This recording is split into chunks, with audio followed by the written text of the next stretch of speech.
So NBA GMs, they really love Wembanyama. You are Locked On Spurs, your daily San Antonio Spurs podcast. Part of the Locked On Podcast Network, your team every day. This is Emily Swallow, and you are listening to Locked On Spurs with Jeff Garcia. Welcome back to Locked On Spurs right here on the Locked On NBA Network. I'm your host, Jeff Garcia, Spurs writer for Ken 5 San Antonio. Glad to have you back. Hey, Spurs play tomorrow night. Some Spurs action, preseason action. I bring that up because we're going to talk about preseason action later on in the show. What are we talking about today, though? We're going to be looking at the recent NBA GM poll. Those NBA GMs, they really love Wembanyama. We're going to discuss how he fared in that poll, just who he's among when it comes to certain categories. Some of the best of the best. So we'll break that down in just a few minutes.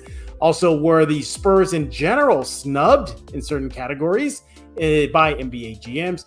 And then we're going to ask a big question. Spurs play tomorrow night, as mentioned, versus Miami Heat. If Wemby does it again and plays awesome, is that it for him? We'll talk about that and more right here on Locked On Spurs. This episode is brought to you by FanDuel. You got to check out FanDuel right now. It's the official sportsbook of Locked On. Make every moment more right now. New customers can bet $5 and get $200 in bonus bets guaranteed. Visit FanDuel.com/LockedOn to get started. So, man, can you believe it? The season's right around the corner. It is right around the corner. You got to get through some preseason games, meaningless preseason games. But it is here. It is here. You can really feel it. Even after game one, preseason game one, and that is, the Spurs lost, okay, whatever. But did you see the buzz across the national sports media just about Wemby? Just about Wemby. It was, oh, look what he did this, and look how he recovered off getting, crossed up. Oh, look how he played versus Chet Holmgren. Oh, look at this, look at that. I mean, people were just drooling over him. And his teammates are okay with it.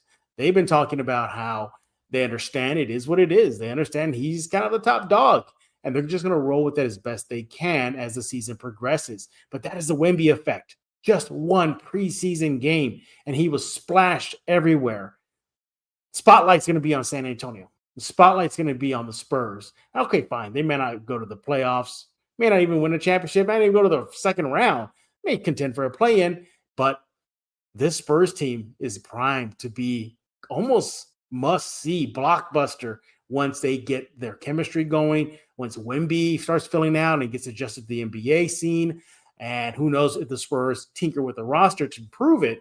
But the point is that if this is just Wemby year one and the ripple effect he's having, can you imagine year 3, year 4? And if Devin's still around and Keldon's still around and Sohan's still around, I mean, this team just collectively, forget Wemby, just collectively, this team could be blockbuster. This team could be great. You got to get through this first season. You got to get through the bumps and bruises. You're going to have a lot of pitfalls. You're going to have a lot of highs, too. A lot more highs than the Spurs had last year. Good for us, right? No more sitting through a 22-win season. The point is that this is just the tip of the iceberg. This is it. This is the tip of the iceberg. And can you believe it? I mean, I think sometimes we forget that Wemby plays in San Antonio because it's a sports national media. They're all about Wemby. Oh yeah, by the way, he plays in San Antonio. But did you see about Wemby? Hopefully that'll dissipate. It'll be more about collectively the team and yes, Wemby, and they're racking up wins and just being a fun, exciting, young NBA squad that not just you in San Antonio or fan across the globe, everywhere, everybody's going to love tuning in to see your San Antonio Spurs. Exciting times in San Antonio. So let's going to bring in our guest. He is Michael Jimenez of The Acquired Taste. He is a part-time host of, it's now the Alamo Sports Podcast on YouTube. He is a part-time host. Jimenez, we missed you at Locked On Spurs, but we're glad you're back. I'm happy to be here, man. Happy to talk Wemby. It's finally here. I mean, I remember when the Spurs won the draft lottery, and it just seems so far away. It's like, man, in 5 months, we're finally going to see him take the floor. And I know he hasn't played a regular season game, but just going on the floor to, have the inter-team scrimmage, to go into OKC, it's been fun so far. Yeah, it's been great. Make sure to follow Jimenez on XMJ Acquired Taste. and he'll chop it up with you when it comes to Spurs, football, Dallas Cowboys. Good thing we're not locked on Dallas Cowboys right now. I feel for those guys right now. So all things sports, check out Jimenez on social media. But in case you did not know, the NBA released its annual GM survey. You can find that at NBA.com. And let's just say Wemby dominated some major categories, from building a franchise. Who would you start with? Who will be the best player in 5 years projection? I mean, Wemby just dotted some, and Jimenez, he was among some of the elite of the NBA, your Jokers, your Giannis. I mean, he has, like you said, he hasn't played a one single NBA regular season second, and already GMs can see the potential there. Let's get the obvious one out. As much as Vegas wants to say it's going to be a close race for the Rookie of the Year award, according to NBA GMs, it's just going to be a slaughter. I believe it's 90% of the vote GMs voted for Wemby getting Rookie of the Year. That may be true, Jimenez, but you don't want to knee jerk and say, okay, off of one preseason game against Chet, maybe Chet might have something to say, but I think he's likely going to win it. And boy, what a race for that award is going to be, huh? Yeah, we saw Chet Holmgren in that game the other day against the Spurs, and Chet Holmgren is more NBA ready right now in the sense that, he's a rookie this year because of his season-ending injury that he had in preseason last year. He's a very good player, just like Wemby, over 7 feet tall, just like Wemby can knock down some threes. That's going to be the main competition. And I know the GMs are out there saying that Scoot Henderson has the second best chance, but I think Chet Holmgren is going to be that one. And if you think about it, the only thing that I can think of that would prevent Wemby from winning is if OKC has a magical season. What if OKC goes 56-26 and the Spurs are 5 or 6 games below 500? Exactly. At that point, you might look at a Chet Holmgren and say, maybe your stats aren't as good, but you are the second best player on a top 5 team in the West. Therefore, you're going to get that award. That's the only thing that I think would trip up Wemby, is the fact that OKC is a more talented team as of right now. Quick correction. The NBA GMs gave him 50% of the Rookie of the Year award vote. And I think that's fair. I do think Chet probably will have a big say in that race, but I will be somewhat surprised if Wemby doesn't get it. I just, based on what he can do, the blockbuster, the must-see kind of vibe that he projects. I'm pretty sure people are ready to plunk down money to watch Wemby play in their arena, at home, or Spurs on the road, versus Chet on the road. I think that's going to be a big factor as well. Just the hype, the massive hype, everything that Wemby's going to do is probably going to get magnified 10 times. I mean, look at that little Dr. J's Iceman scoop layup he had versus Chet. That got on heavy rotation the next day. I think just the hype around him, and just that he is an alien and is going to do things that nobody's seen before, I think that is going to boost his chances. He likely is going to win it. I agree with the NBA GMs in this category. But speaking of that 90%, Jimenez, 90% of GM votes in the NBA survey went to Wemby as far as having the biggest impact in 5 years. Do you think he will be a power player, like a Giannis, a Joker, like that elite of the elite in 5 years? I think it's going to be within 2 years. I think it is destiny. I mean, if you look at it this way, one of the questions that was asked of the GMs was, if you could start a team right now with any player in the NBA, any player, number one, Nikola Jokic, the guy is a walking triple-double. Yeah. Number 2 was Wemby, who's ahead of a 28-year-old Giannis. Yeah. Okay, Giannis, the Greek freak, NBA champion Giannis.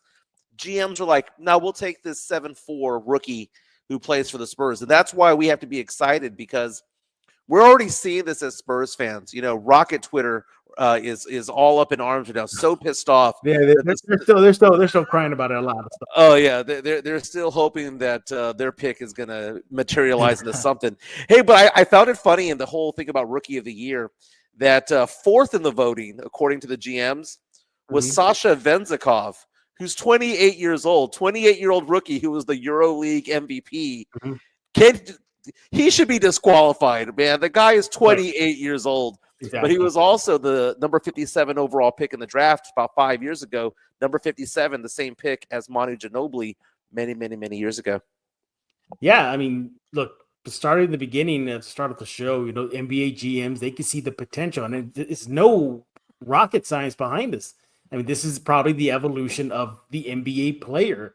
It's not just Wemby. Obviously, he's taking the spotlight. You look at a player like Chet, he's in that same mold of Wemby, and he's probably going to do a lot of good things too in the court. I mean, you saw it kind of bubbling already with what's that kid's name? I believe in Orlando, Bol. Bol, maybe not at their level, but still that long, lanky kid that can do things that a long 7 foot and over guy usually doesn't do. So, I mean, look, GMs are right. Wemby is the future. He is the future. What I liked about what he did, what I liked about what he did in the preseason game, he was in a lot more control of his body than I thought he was going to be.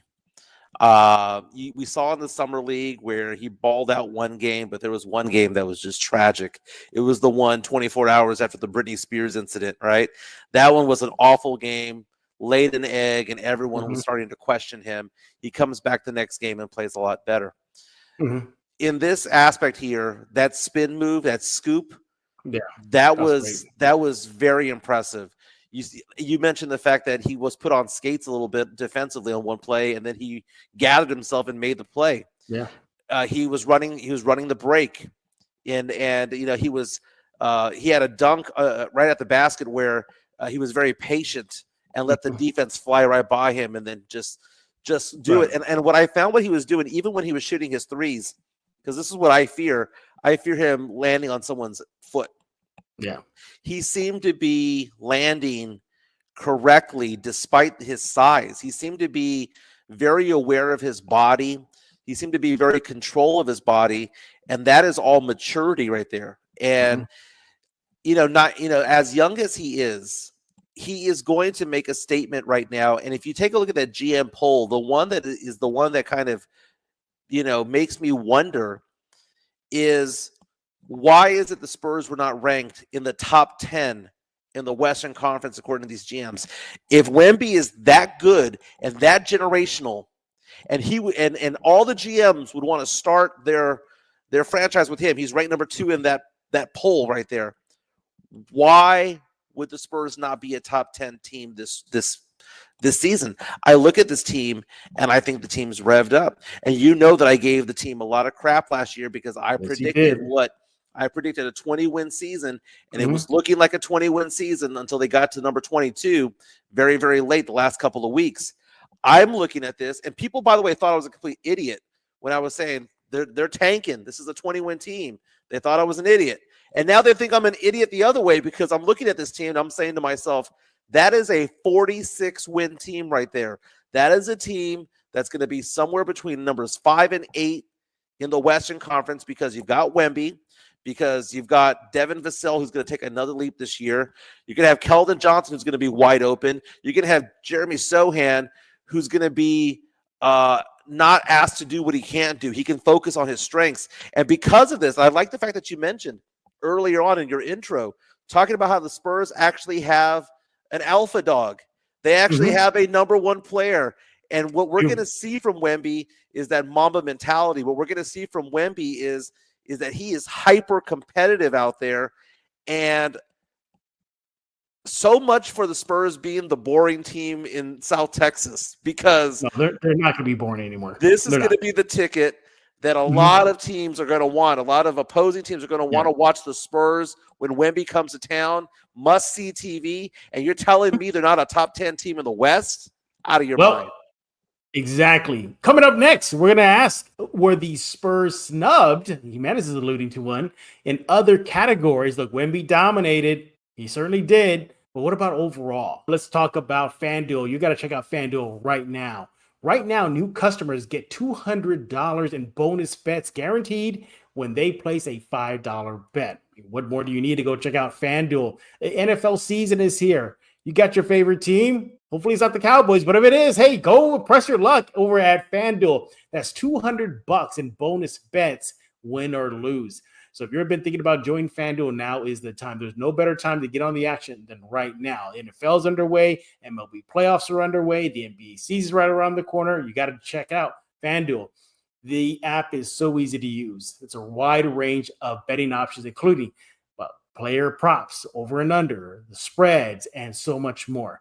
You want to visit FanDuel.com/lockedon right now. That's FanDuel.com/lockedon and kick off the NFL season, the MLB season. FanDuel is the official partner of the NFL. Hey everybody, this is Nathan Ray Clark from Criminal Minds and Modern Family, and you are listening to Locked On Spurs, hosted by Victor Wembanyama's new best friend, Jeff Garcia. Nathan, I wish I was Wemby's best friend. Maybe one day. Hey, we're back right here on Locked On Spurs with Mike Jimenez. Follow him on X at MJ_Acquire_Tasty. Little by little, Jimenez, I'm getting used to that right now. Yeah, I'll never call it X. It's Twitter. It's Twitter. It'll always be Twitter. Yeah. And we're talking about the NBA GM poll. And although Wemby dominated, and yes, Popovich picked up a little love too, but overall, maybe San Antonio was snubbed. Jimenez, you brought up one earlier in segment one. The Spurs weren't even mentioned in top teams in the West. Look, they may not be a top team in the West right now, but I wouldn't be surprised if they make the play-in or use the play-in tournament to sneak into a 7th or 8th seed. That would not be a surprise. But the one thing that really bothered me was fan bases, arena bases, the most exciting, electric ones. San Antonio wasn't even mentioned. I think that's a big snub because the Frostbank Center can rock out. Jimenez, it's not the Alamo Dome, so don't trash the Alamo Dome. We're talking about the Frostbank Center. I really think that this poll didn't factor that aspect of what San Antonio, the spirit of San Antonio, the love for the Spurs. And I think that's just a byproduct of just having bad seasons, low turnout, low attendance numbers, fine. But that doesn't mean that those fans that showed up last season weren't hooting, hollering, and yelling, "Go Spurs, go." I think San Antonio got snubbed in that category in the GM poll. No, I'm not going to say anything bad about the Frostbank Center crowd because I think Spurs fans are highly intelligent when it comes to the game, and they know their role, and they know when to act up and when remember to. the Alamo Dome game? Mm-hmm. I mean, talk about a show out. I mean, that's fan love right there. Right, Nat. So nothing but love for Spurs fans when it comes to it. We're a very, very good fan base. If you're talking about snubs, beyond the fact that it's the not even ranked in the top 10 in the West, right? Mm-hmm. The question about which team has the most promising young core. Spurs did not get one single vote. Yep. Number one was Oklahoma City Thunder, followed by the Cleveland Cavaliers, Orlando Magic, the Pistons, the Rockets. Come on. And the Indiana Pacers got a vote. Spurs got none. No love for a core of Wemby, Vassell, Keldon, Zach Collins. And I love me some Zach Collins. He's becoming my son. You mentioned that Pop Everybody's your son. Everybody's your son. You mentioned that Pop got some love. I don't know. Are you sure about that? Because they asked the question, who is the best coach in the NBA? He was ranked 3rd, but we like to think that Pop is the GOAT, right? He's in the Mount Rushmore of head coaches. And I'm glad you brought the Pop part of the poll too, because that category comes up again. Oh, which coach would you love to play for? And there's Pop. Well, I'm sick and tired of that, not because I don't like the fact that Pop is getting the love. Fine, he is. But year after year since this poll has started, I mean, you see Pop up there when it wants to be that coach that all players want to play with. Okay, fine. They vote for them. GM voted for that. You see players vote for Pop. But when did they ever walk the walk? They talk the talk, but when did they walk the walk? I have an issue with that, Jimenez. Well, I mean, if Pop was coaching in Miami, if Pop was coaching in LA, they would walk the walk. New York, they don't want to walk the river walk is basically the problem. Eric Spoelstra being considered to be not only the best coach in the NBA right now, it's not to say that he's a better coach for a career compared to Pop, but it's the fact that he's younger. He has the rings. He relates better to the players. And at some point, the marriage between the Spurs and Pop eventually has to end. And, I've always had concerns about that because Pop, is in his mid 70s and he has players who are literally 55 years younger than him. Not just one player, like 5 that are about 55 years younger than him. And I've had a little bit of a concern about that. And I've said for many, many months, past few years about it in my old radio show, talking about the fact that I didn't think Pop was the guy for a rebuild. But you give Pop a superstar, it's a completely different thing. Phil Jackson wasn't a guy for a rebuild. Neither was Bill Belichick in the NFL. You have players, you have coaches who can turn great players into legends, turn good players into great players. Pop trying to turn, the team from last year into a 30, 35, 40 win team was not going to happen. He doesn't have magical powers. He needs to have the players to win. And having Victor Wembanyama out there opens up so many different doors for the Spurs. It makes life easier for Keldon and for Vassell, makes life easier for Trey and for Zach and Sohan and Malachi and all those guys. I think that there's going to be an amplification of the Spurs' success this year simply based on the fact that all eyes literally on the court are going to be on Wemby, which means everybody else is going to be open or free to do their thing. Yeah. I think Wemby is going to allow those other players to really flex their skills. It just is like, look at Doug McDermott. Now when he tell me on Locked On Spurs that he's looking forward to the wide open shots, we saw it happen in Game 1 preseason, versus the Thunder. He was just knocking down those outside shots. So if Wemby can impact McDermott, imagine what he can do for Sohan, for Keldon.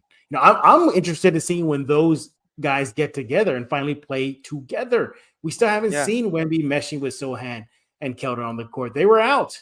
We didn't get to see Wemby and Vassell really mesh together because they limited Vassell's minutes in Game 1 preseason. So when those guys start getting together, start cooking and getting that chemistry in the flow, I think this team's going to be really exciting. But sticking with if there were snubs, I think overall the GMs did get it wrong when it comes to the core, as you mentioned, where they will stand in the West, the fan base. All in all, GMs, as much as you love Wemby, you forget he plays in San Antonio. There's other guys there, and there's a fan base there that is all about the silver and black, and Popovich is still doing his thing. So NBA GMs, love the Wemby love. Got to give a little bit more now to the city and to the other players not named Wemby in San Antonio. But coming up next, we're going to ask a big question. It's about Wemby. Shocker, right? Should the Spurs shut him down? That's it. Wemby one more game, and that's it. And wait till the regular season rolls around. We're going to talk about that coming up next on Locked On Spurs with Mike Jimenez. But we got to talk about Mudslinger's drive-through coffee. Jimenez, is there not a day where Mudslinger's not introducing a new flavor? Dude, every single day it's a new flavor. They're delicious too. And they do it on the fly, man. You ask and they deliver. Yeah. Mudslinger's drive-through coffee is a proud local sponsor of Locked On Spurs and the first ever sponsor on Locked On Spurs. So thank you, Mudslingers. They are located at 2404 Thousand Oaks Drive, 281-1604 area here in San Antonio. Go there right now. Open every day, 6 a.m. to 6 p.m. Friendly staff, great menu, dairy alternatives. They got the Red Bull infused lightning bolt series that get you going for your day or keep you powered through it. They'll have the OG. That's one of Jimenez's favorite. That's their Orange Julius recreated only at Mudslingers. They got the Sub-Zero for Frank Harris, the QB of UTSA. They have that in his honor. And the big one they have is the Alien, no pun intended, but it's in honor of Victor Wembanyama. It's a full can of Red Bull, green apple, and kiwi mixed together, and it is delicious. And they got mini donuts. They got their signature drink, the Mudslinger, and they also have another drink too that I'm embarrassed to talk about. But I'm not. I don't think anybody's gonna buy it. It's called the Money Bags matcha tea. It's named after who? Named after who? After you, Jimenez. That's what I heard. Yeah, I'm the one who coined the phrase for you, so You're the in a way it is. In a way it is, yeah. But look, it's matcha tea served, and I'm not kidding, in a goblet, in a gold goblet. Our friend at Joe Garcia, Two Shots, he thought I was kidding. and he had to go look for himself, and I told him it's served in a goblet. And it's $99. That's why it's just a joke. I don't think anybody's gonna go over there. Chris Leha, a good friend of Locked On Spurs, he comes on the fan episode. He said he's gonna drop that money. I don't believe it. Not to say that he doesn't have the money. Of course he does. It's just I don't think anybody would be stupid enough to drop that kind of cash. But if you are brave enough and you want to, apparently they have a $99 matcha tea. And I can see Jimenez getting it on purpose just to do some clowning on me. That would be such a bad tip, giving them a C note and go like, keep the change, keep the dollar. I'll tip you 1%. Yeah, exactly. So they have that there. And look, it's all fun and games, but Mudslingers is a great spot to go. Everybody in San Antonio loves them. They are fan friendly. They're very interactive on social media, on Threads, X, Facebook, TikTok. The list goes on and on. I mean, Instagram, you can find them there as well. Again, 2404 Thousand Oaks Drive, 211604 area. Open every day, 6 a.m. to 6 p.m. Over 300 5-star reviews cannot be wrong. Follow them on social media at Mudslinger SATX. Life is too short for a bland coffee. All right, we are back right here on Locked On Spurs. Let's continue our chat with Mike Jimenez, the choir taste himself. He serves as a part-time host on the Alamo City Sports Podcast on YouTube. He'll talk about that in just a few seconds. But let's go and ask a big question here. Wemby played great in that game one. Yeah, it's a meaningless game, Jimenez. These wins and losses, they don't matter, right? It doesn't matter. I've seen Spurs title teams back in the day go winless in the preseason and march to the title. Obviously, that's not going to happen. But the point is these games are meaningless. Just about chemistry. It's about development and staying healthy. Jimenez, the Spurs play the Heat tomorrow night. If he has another spectacular performance, should the Spurs just shut him down? Let him get ready for the regular season. Yeah, this is a difficult one to answer because the answer should be no. The answer should be he should have don't shut him down. Don't shut him down. The answer should be he should be out there getting used to his teammates, getting some rapport and chemistry with them, and that's what he should be doing. Getting used to the NBA crowd, the size of the arenas, which is a lot different than what he had been playing in before. It looked like he was playing in college arenas back in Europe, and the NBA is different. You have the 18 to 24,000 seat crowds. You want to get in there, the dimensions. You want to know how the AT&T looks from just a visual standpoint. And plus, people are spending money to watch you play. Oh, yeah. And that is a big, big thing. And I'm not saying that he needs to go out there and play 24, 30 minutes. No. Yes. Trot out there, get a quarter in, and get out. Give the fans what they want. Do the between the legs dunk in the pre-games and get out of there. But just get the reps in there, because if you were to sit him down, then that would mean that he'd go about a week and a half to 2 weeks without playing, and then the start of the NBA season coming out cold, not knowing his teammates very well. Like you mentioned, he didn't play with Keldon. He didn't play with other players. You need to have that rapport on the court. So you got to keep him out there. And I know the fear is, but what if he gets hurt? Yeah. I mean, that's what happened to Chet Holmgren. That's exactly what happened to Chet last year. It happened to Chet Holmgren, but if I'm not mistaken, that didn't happen in a sanctioned preseason game. That happened in like a charity event or something like that. The point is meaningless games. That game was meaningless. He was also trying to guard LeBron. So Chet Holmgren trying to guard LeBron at 18, 19 years old. How about this? How about meet you in the middle kind of thing? Don't shut him down, but limit him just to a quarter, and that's it. We're done. I think that's it. Yeah. And then also you don't necessarily want to have the league have a lot of tape on him either. You kind of want to have him be unleashed out there to do his thing, and we'll see things that we haven't seen before. We get surprised, like that scoop shot, the spin and the scoop during the Spurs scrimmage when you saw that one pass that went cross court, and it was just effortless. To set somebody up for a 3-pointer. We're going to see something different and new every time that we see Wemby, which is going to be so much fun, because the Spurs have had a handful of seasons where we didn't have that number one player. By the way, I don't know if you noticed, ESPN released this week its top 100 players in the NBA. And Wemby, the Spurs finally got a top 100 player. They got Wemby at number 47, which is in the same area as Chris Middleton and James Harden. That Wemby effect is powerful. He hasn't played a regular season second, and he's already in the middle of the pack of 100 best NBA players. I think somewhere in the middle. I think you're right, Jimenez. Just somewhere in the middle. Keep them warm. Keep those knees, warm, and those elbows, and IQ getting boosted a bit, and keep on moving forward. I think if anything, if he has a nasty spill, and maybe he doesn't get hurt, but just has a nasty fall, I think he's done. I think the Spurs will panic. They will knee jerk, and that's it. Shut him down. Yeah. I can see something like if something happens to his knees or something like that. But no, I think you can't live in that fear. It's just one of those things. Competitive players want to be out there, and they don't want to be sat down for no reason other than fear. I understand players get hurt all the time. Right. But the reason why I won't be surprised, because even in the summer league, Wemby was blockbuster, and the Spurs shut him down in a meaningless game. But he was coming off. He was coming off of the French playoffs or the European League playoffs. So he had already had this long season, and he needed time to be made, recover. To get him more rest for the regular season. It's you can do both sides. You can do the summer league example. He was coming off. He needed rest.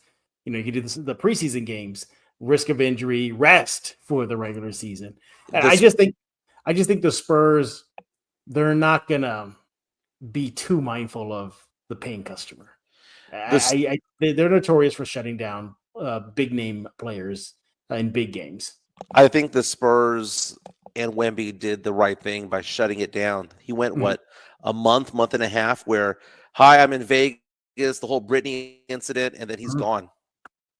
Yeah, it's going to be a fine line for this Spurs team. Just how much they're going to put him out there in meaningless preseason games. Maybe in that final regular season game, they maybe give him the most minutes, just to really get him ready for the regular season. But this is a Spurs team that has no problem sitting down power players, even if fans go and pay big bucks for the seats. He is Michael Jimenez of the Alamo City Sports Podcast. I'm so used to calling it the Acquired Taste. I miss that show. But he's a part-time host on that YouTube show run by Joe Garcia. Tell us what's going on with that. Yeah, so it's fun times, and I like the fact that we have so many different people who jump in and out of that particular podcast. Jeff, you're on that show at least once a week, hosting the show. We have Joe who does it. I'll do it once or twice a week as well. Typically, I'm on Friday or Monday, if not both. No, but it's a fun show. I mean, we talk a lot of sports. We talk a lot about pop culture issues and celebrities and who's hotter than this person. We have celebrity crushes and things like that. It's a fun show. It's a fun time. We go on live from 12 to about 1:15. But the show is also available on Spotify, on the iHeart app, anywhere that you get podcasts. It's pretty much there. So look up the Alamo City Sportscast and have fun with us. Are you be going to the Spurs Heat game? I'm actually thinking about it. My nephew wants to go, so he's been asking me about it. But I've done so many sporting events recently. I've done I went to an LSU Arkansas game in Baton Rouge when I went to go visit my daughter. I went to the UT Wyoming game. I've been to 2 UTSA games in the past month or so, and I'm looking at going to a Saints game. So I think that I've hit my limit of spending dollars for sporting events. It's all right. You got bucks though. You can afford it. You tell me money bag-ish. No, you're probably you're probably the money vault. I just have a bag. You have a vault, Jimenez. So what's so funny is that I actually have a safe here at the house. The keypad broke. I can't get in it. How are you gonna get your sledgehammer the thing? I don't know. I've got my passport in there. You told all of San Antonio that you have a vault full of cash. So I would make sure all your alarms are on. Make sure everything's locked up, Jimenez. perhaps move the thing out of the way, maybe put it in a safety security box at a bank or something. Yeah. Because San Antonio just found out you have a box full of money. He is Michael Jimenez. Make sure to follow him on X/Twitter, MJ Acquire Taste. Make sure you do that right now. And make sure to follow Locked On Spurs wherever you get your favorite podcast. YouTube. Sorry, Jimenez. I'm just thinking about that right now. You're probably going to be locking every single door right now when we log out. It's all my silver coins, man. I love me some silver. We follow Locked On Spurs on YouTube, Spotify, iTunes. The list goes on and on. You guys are the everydayers. We thank you for making Locked On Spurs your first visit every single day when it comes to silver and black. We'll be back tomorrow talking more Spurs. Likely look ahead at the Spurs Heat game. I believe it's going to be Joe Garcia, Jimenez. So I think he'll be joining to wrap up the week with us here on Locked On Spurs. So for Mike Jimenez, I am Jeff Garcia. We're going to put a lock on this episode of Locked On Spurs.